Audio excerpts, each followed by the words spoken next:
There's a fear worse than monsters or ghosts. The fear of knowing another human was close enough to hurt you and chose to wait.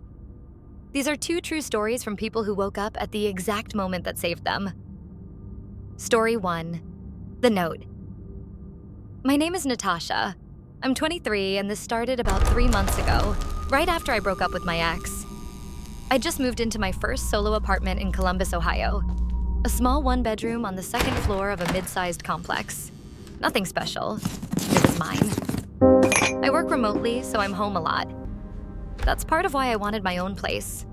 Privacy, quiet, control. For the first few weeks, everything felt normal. I didn't really know my neighbors, but nothing stood out. Then I started noticing him. The first time I passed him on the stairs, late 30s or early 40s, gray hoodie, completely unremarkable. The second time I saw him standing near the dumpsters. The third time, I noticed a navy blue sedan parked in the lot outside my window, with someone sitting inside, looking up at the building. That's when I started paying attention. I began seeing him everywhere, not following me exactly, just always nearby, positioned where he could see my apartment.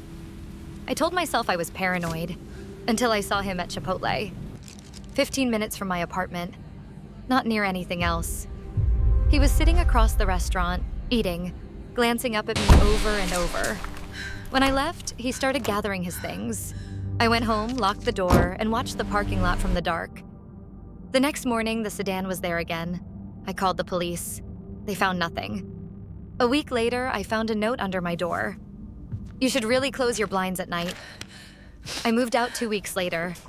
A month after that, I saw the same navy blue sedan parked near my parents' house. And I don't know how he found me.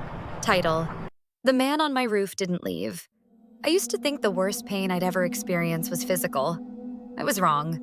My name is Gabriel Forbes, and because of lifelong dental issues, I didn't get my wisdom teeth removed until after college. The surgery was bad, but the recovery was worse. The pain was so severe I couldn't sleep through the night unless I stayed medicated. I ended up waking myself every 3 hours to take pills, night after night. After a few days, I didn't feel human anymore. I lived in fragments of sleep. Reality felt thin. One night around 4 a.m., I woke up from my medication and couldn't fall back asleep. My room was unbearably hot, so I opened my window. A few minutes later, I heard a strange sound outside.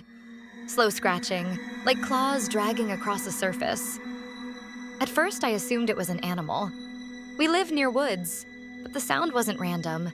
It was deliberate. Then I realized it was coming from above me, from the roof.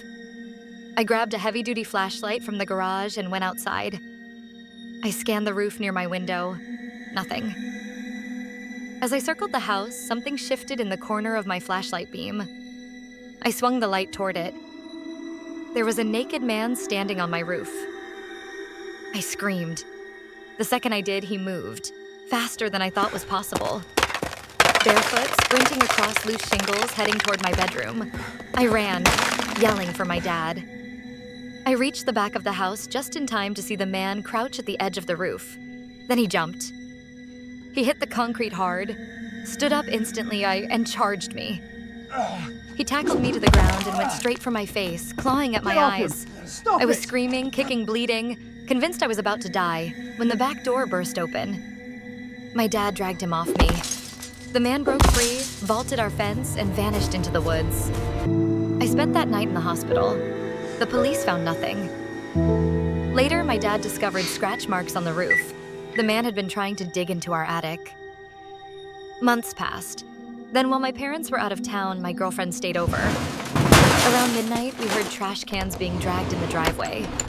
I assumed it was an animal, cleaned up the mess, locked everything, and went back to bed.